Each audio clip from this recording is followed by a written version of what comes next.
У каждого фильма есть экспозиция, некий набор фактов, необходимых для понимания истории, информация о персонажах, их характерах, об особенностях места действия. Все эти знания нужны зрителю для того, чтобы понимать происходящее. Вот только описать особенности разных домов в мире Семи Королевств так, чтобы зритель не уснул, куда легче, чем, скажем, современную экономику. Хедж-фонды, дефолтные свопы, CDO, транши, субстандартные кредиты, ИСДА, облигации класса AAA, не путать с КК. Все это звучит очень душно. Как вообще возможно сделать подобное кино интересным? Ну, у Адама Маккея в «Игре на понижение» получилось. Это фильм о кризисе 2008 года. Если кто-то не в курсе об этой всемирной катастрофе, давайте я чуток введу в курс дела. И сразу оговорюсь, я не экономист, так что воспринимайте все последующее со скепсисом и статьей на Википедии. Инвесторы как в Америке, так и во всем мире свято верили в то, что рынок недвижимости Соединенных Штатов может только расти, и вкладывали в ипотечные облигации кучу денег. В теории это должно было дать всем стопроцентную прибыль с минимальным риском. Вот только никто, ну или почти никто, даже не подозревал или просто не хотел замечать, что за всеми кредитами на жилье, которые обеспечивали те самые облигации, скрывается гигантский пузырь, который способен обрушить всю мировую экономику. Ипотеки давались всем, кто захочет, без каких-либо проверок, и куча людей, которые даже в теории не были способны обеспечить свои обязательства, взяли себе по несколько домов в кредит. В один момент льготные периоды этих займов кончились, и ставки, которые надо было по ним выплачивать, подскочили. Тут и начались массовые невозвраты, и все рухнуло. Вот такая вот история. Фильм подает ее через героев, которые распознали приближение кризиса и начали ставить против этих самых злосчастных облигаций. Таким образом, все протагонисты ленты — это профессионалы, или как минимум люди с базовыми знаниями в экономике. Марк Баум — это циник, который относится ко всему вокруг со скепсисом, а в особенности к финансовому рынку, хоть сам и работает на нем. Он глава маленького фонда, в который входят другие герои под стать ему. Чарли Геллер и Джош Шипли — два молодых и неопытных инвестора, которые пытаются пробиться в мир больших денег и случайно по брошюре узнают о возможности кризиса, на котором можно подзаработать.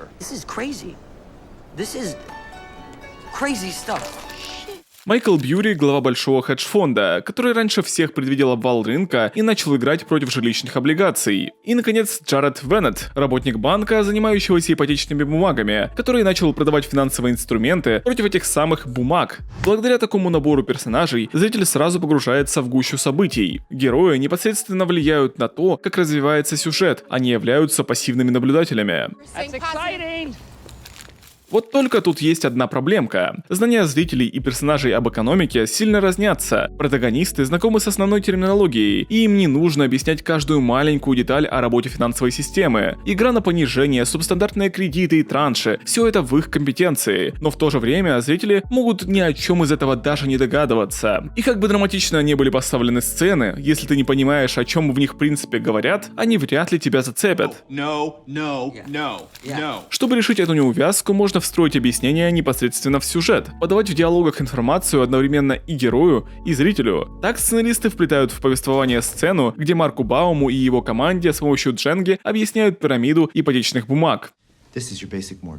И этот момент работает и не вызывает вопросов, ведь герой Стива Карелла и его сотрудники специализируются на акциях, а не на облигациях, так что могут особо не разбираться во внутреннем устройстве последних. Но нельзя же подобным образом объяснять каждую мелочь. В дополнение к тому, в случае с акулами Уолл-стрит, с игроками рынка, с профессионалами, подобный прием заставил бы зрителей сомневаться в компетентности героев. Они работают в финансовой сфере уже не первый год, но до сих пор не выучили его основ. Чего? Таким образом, мы в тупике. Что же делать? Ну, можно обратиться к оригиналу, по которому снят фильм, одноименной книге Майкла Льюиса. Всевозможных терминов и деталей в ней больше, чем в киноленте. Но тем не менее, она будет понятна даже тем, кто ничего не знает об экономике. И как же писатель справляется с тем, чтобы несведущий читатель понимал, о чем идет речь? Во-первых, объясняя по ходу книги. Авторский текст позволяет рассказывать о сложных концептах непосредственно самому писателю по ходу повествования. В фильме создатели тоже добавили голос рассказчика. Это один из героев фильма, Джаред Веннет. Такой прием позволяет рассказать самые базовые вещи, но сделать это максимально интересно, а в дополнение увязать все эти объяснения с нарративом фильма. Причем временами и другие персонажи получают возможность высказаться. Либо дополняя рассказчика, либо даже корректируя историю фильма. Например, в один момент Джош Шипли прерывает сцену и говорит, что на самом деле все было не так.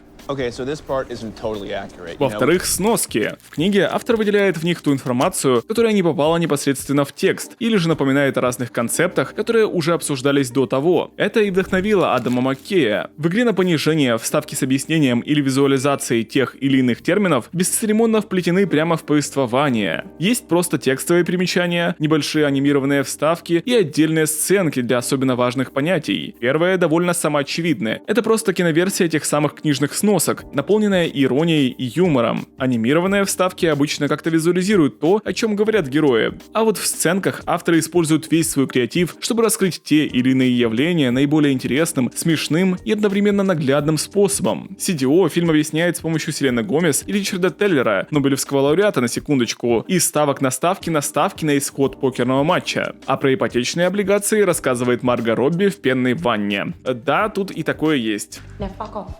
Но и это тоже не все. Недостаточно просто объяснить зрителю терминологию. Нужно еще и показать, что все эти абстрактные концепции влияют на ход реальной жизни. Нужно заземлить все эти понятия.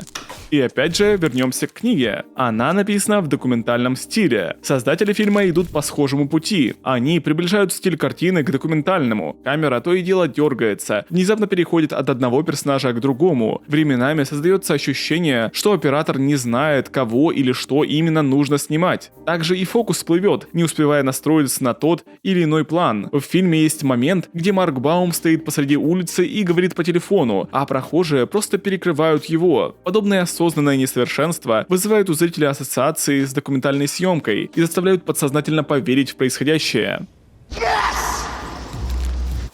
Освещение в фильме тоже не назовешь киношным. Чаще всего сцены происходят будто бы под естественным светом, опять же укрепляя иллюзию реальности событий картины. Тоже можно сказать и об уйме вставок с реальными фотографиями, отрывками из клипов или живых выступлений. В одном моменте появляется даже кадр из Южного парка. Все эти, казалось бы, бессвязные вклейки создают реальный исторический бэкграунд для событий картины. Вдобавок к тому, специально, чтобы показать потенциальные последствия финансового коллапса, в фильм вплетен фрагмент, которого не было ни в книге, ни в реальности. Марк Баум со своей командой едет в одно из мест, где было построено много новых домов под кредитование. Тут герои общаются с людьми, которые вскоре потеряют свою недвижимость ввиду того, что сами не понимают, каковы условия их займов. Вместе с протагонистами зрители видят весь масштаб надвигающейся катастрофы.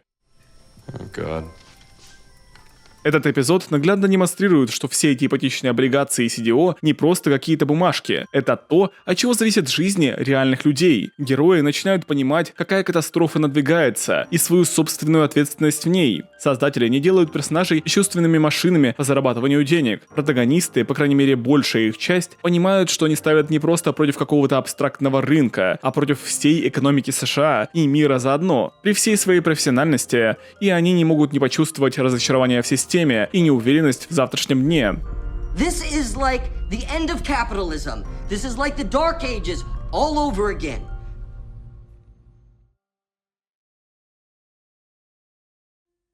По итогу, даже самые сложные и запутанные концепты и явления могут стать невероятно захватывающими в нужных руках. Главное, чтобы решения о том, как донести зрителю экспозицию, не делались по шаблону. Самый простой и понятный путь далеко не всегда самый лучший, особенно если это пережевывание экспозиции в диалогах или длинные полотна скучного текста. Нужно искать креативные решения, то, как сделать экспозицию не просто терпимой, но интересной. И вдобавок показать ее важность, чтобы за всеми этими терминами были реальные последствия. Это заземлит все эти бумаги, свопы и CDO и покажет зрителю, почему они так важны, как они влияют на людские жизни.